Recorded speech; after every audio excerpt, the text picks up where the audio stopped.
This is still a head start, and it's time to get into tech talk. All right, basically what we do is talk everything technology, from phones to gadgets to cars to anything technology on Tech Talk. So if you're out there, you have an app or anything that you want to talk about, give us a mail or send us an email to headstart@gmail.com. We'll get in touch with you and find out when we can have you on the show as well. Well, if you are, for instance, a user of Netflix and you watched 1 week, 2 weeks, and when you go on back again, it tells you recommended movies. Then it tells you that there's something going on, something called artificial intelligence. You're able to identify that these are your preferences, for which reason it gave you those recommended movies. Well, it dates back into 1950s, but now everybody's talking about artificial intelligence. What is it about?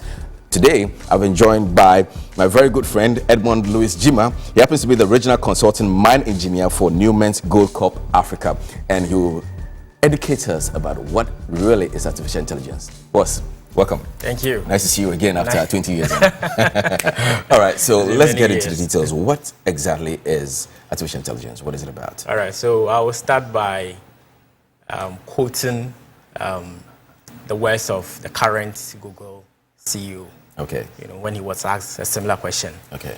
He said, AI is the most important thing humanity is working on. Wow. It is more profound than electricity or fire.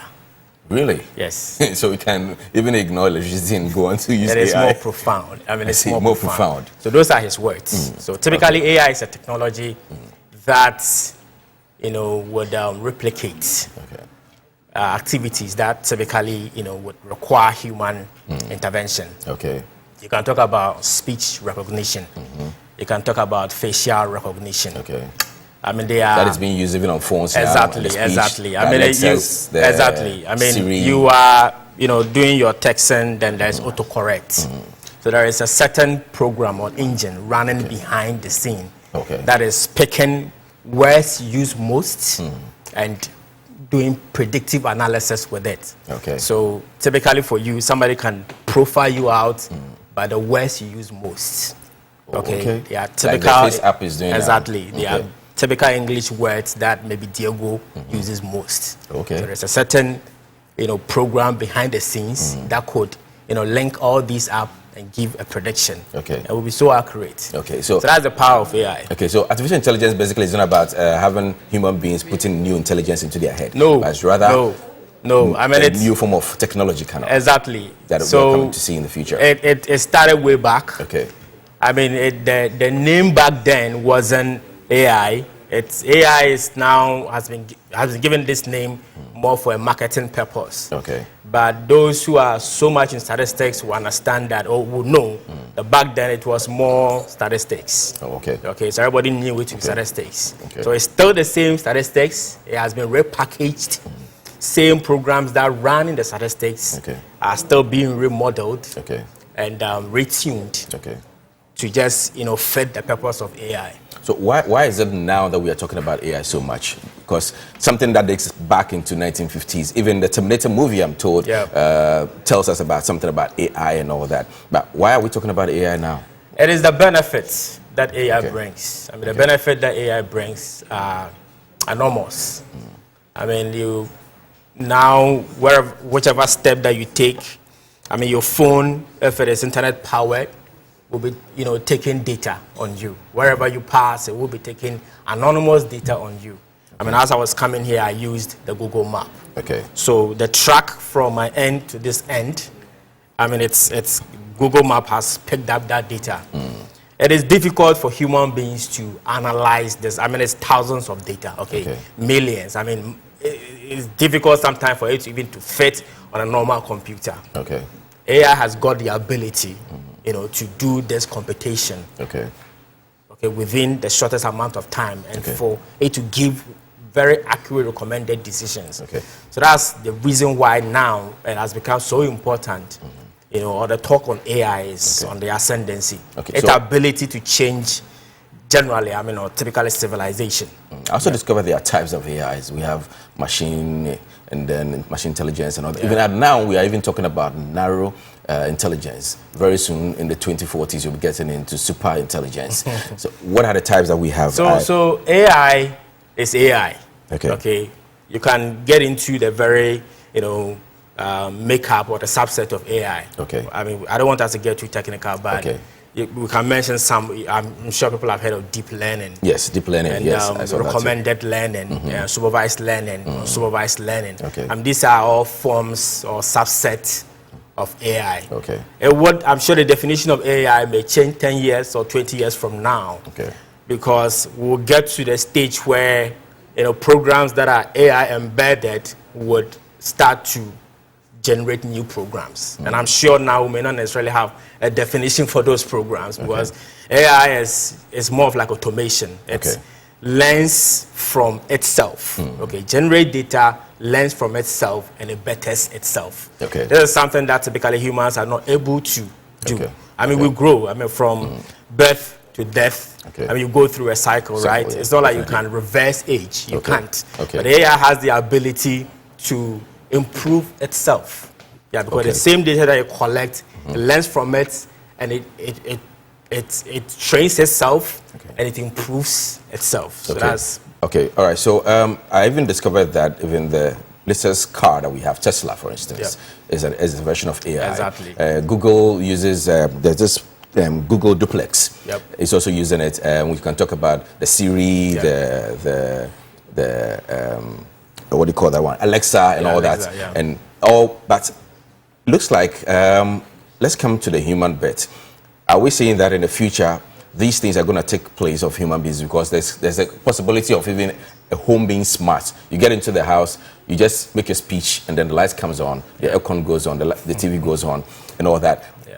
It's not taking away the human factor. It will. I mean, essentially the benefit of people AI. are going to lose their jobs.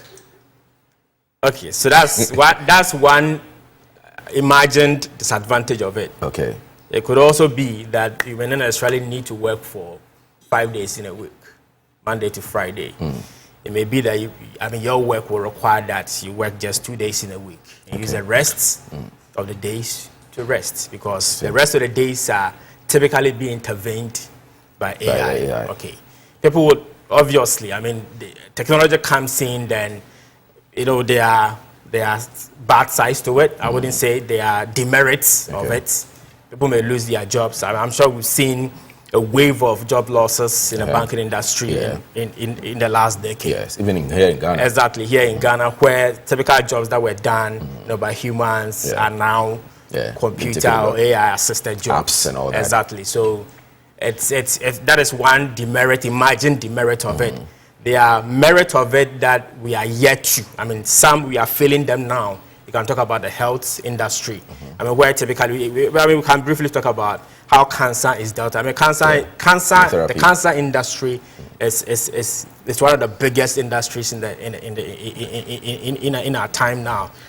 Because typically maybe we've not yet discovered or found maybe a sustainable cure for cancer. Because largely the way cancer is dealt with. Typically if a pathologist is kind of doing analysis on or doing diagnosis on you, a tissue will have to be taken, and the tissue, lymph, we call it lymph nodes within the tissue will have to be examined. So typically it's about 30 to 40 lymph nodes that are to be taken and examined. And each lymph node contains about 300,000 cells. Wow. So the pathologist, imagine, would have to go through, so multiply 300 by 30. That's about 90 million cells that a human being would have to analyze to discover just one cell that is odd. So that he'll be able to prescribe the right treatment for you. So this is where AI has the ability to do the computation. Okay, all right. So we've already talked about the limitations and the future of it. So let's talk about now what is the future? Let's come here to Ghana. How is it helping us, and where are we going from here? I think we have to. It will start with leadership, right? The talk of AI is not really very popular in Ghana. A lot of us are using devices that have AI embedded in them. But for us to really push for the wave, okay, so that policies will be enacted and will be followed through for us to have systems in place that would, kind of like harness the benefit of AI. We need, policies to be enacted. Okay. So it needs to start from the government side where, workable, practicable policies that border on AI would be established. I mean, the government typically would have to look at what are the benefits that we would harness from AI. Would you consider the interoperability with the mobile money bit and then the ports also now going digital as exactly. So those are some of the benefit. I'm not sure we've scaled so much on the benefit of AI, but we have started from somewhere. Okay. But I think a bit more push needs to be added to it for us to, because some countries are like 15 years ahead of us in terms of, harnessing the benefit of AI. And I think we have the advantage now to be on the same scale with them if we can be quick enough with some of these, practices. I think we should applaud Safo Kantankai. I mean, he did a TV that you can clap and it comes on it. No, that's he was even using the AI already. Yeah. So before we wrap up, just tell me briefly about what you do and where you are, and then we just wrap up. Yeah, so I'm a mining engineer. Okay. I'm into strategy anyway. I mean, there are different phases of mining engineering. Okay. I am at where we decide on how we do the investment. Okay. So there are many resources spread across Africa. So we will have to sit and look at the numbers and decide that maybe it's more profitable to push money here and there. All right. And the big man.